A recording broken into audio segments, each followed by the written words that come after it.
Oh man, that film is so good. So fucking good. Oh, how do I explain it? I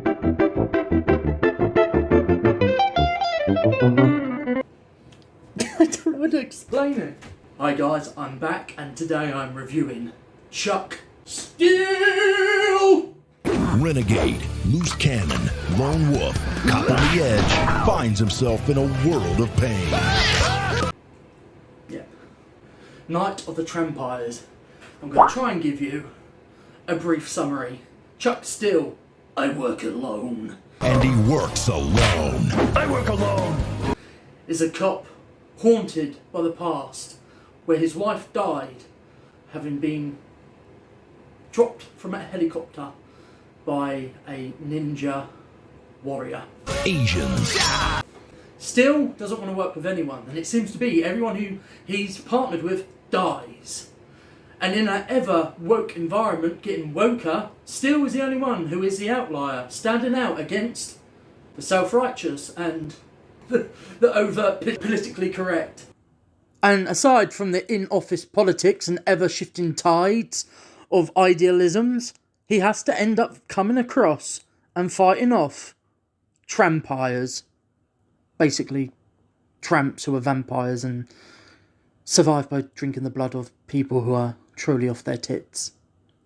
Yeah, I think that's the summary.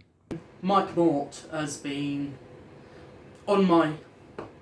always on my mind. His work has been on my radar for a while. Chuck Steel has been a long in development project. It started as a short film with various fundings, and anyway, this movie is a love letter to cinema. Cinema. 80s action movies, 80s horror movies. Movies. It is so fucking good. Not only is it helped by a very, very, very funny voice cast and some very great gags, both visual and auditorily delivered, the animation, it is so flawless. I've never watched a stop motion animation like this that's so stylistic, that wears its homages, that wears its adoration of the genres that it's not parodying, but evolving, paying tribute to. And by paying tribute to, standing out. It's not disingenuous. It's aware of the hang-ups and it makes a joke of it.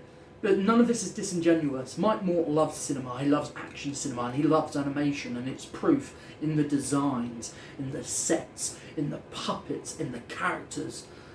This movie is a horror movie, a monster mash movie, an 80s cop action thriller, buddy cop thriller, an ode to the 30s Universal monster movies, even Hammer horror movies. This movie is paying tribute, but not in a wanky way, but it's very genuine.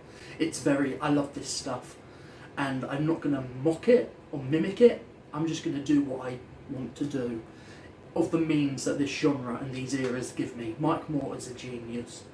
I've never watched a stop motion movie where focus on camera angles, the lighting, and even the camera unsteadiness, it makes you feel like you're there. And for a film that had a relatively smaller budget, in comparison to other stop motion animation films, whether it's Aardman, whether it's Netflix, whether it's Jordan Peele's Monkey Paw Productions, that this got made, thank you. And all I can say is watch it, laugh at it, enjoy it. It is so manic, it is so hyper, but it's so attenuated to what it is. And it's hilarious. It's so un-PC. Also, it says a lot about our modern era, about the way we're going, the sensitivities, the following the herd, and it envelops it in a very clever way, whereby a psychiatrist is basically infiltrating the LAPD, introducing them to wokeism, you know, as parodied and exemplified and characterised in this, so hilariously and so on point. If you are sensitive, and you think you're a certain wokist agenda, you know, and anyone who uses woke in this semblance, you go, you're right-wing, fuck off with your politics. Even the character at one point says something, fuck politics, this is just about fun. And there's some emotion, there's a moment where this pig is grieving over its partner, tapping into that thing that George Lucas did with his Star Wars films, making you feel for droids and creatures rather than the actual humans on screen.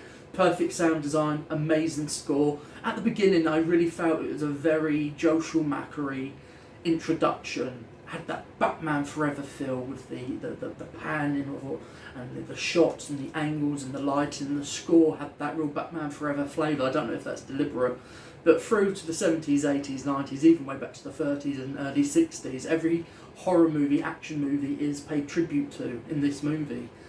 And the attitudes, and it typifies everything you expect from there, but also with a veneer of insight, reflection and comedy and self-referentiality. Chuck Still, Night of the Trampires, is immature, lewd, crude, hilarious, fun and cinematic. It is so huge. It is such a huge movie. So much happens. The action, the excitement, the drama, the comedy, everything tick, tick, tick, tick, tick. If you don't have a sense of humour, if you're overtly sensitive, don't even try and watch this. If you don't like animated movies, don't watch this. But if you like everything that I've said so far, the eras of cinema, and you like animation, especially gory animation, let's say if you're of a modern affixed POV, you like the works of Lee Hardcastle, or David Firth, the guy who does that, Select Fingers. But Mike Moore is a filmmaker. You can tell that with the dedication. And his animation crew, this movie is just a masterpiece, and it has to get 5 stars. It is so fucking good. Mike Moore, I hope that people buy this, and I hope that you get funding for your next project, because I'm so excited to see where you go. Whether it is a Chuck Still sequel or not, I know this character is very much a part of your heart and has been with you for years. I just can't wait to see what you do next.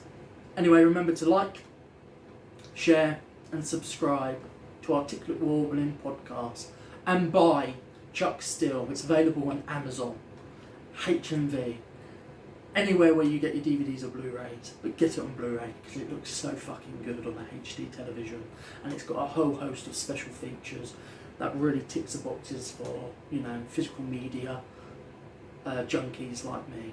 And Mike Moore is probably one himself, because he gives us a real nice package of special features on this release. So yeah, see you later.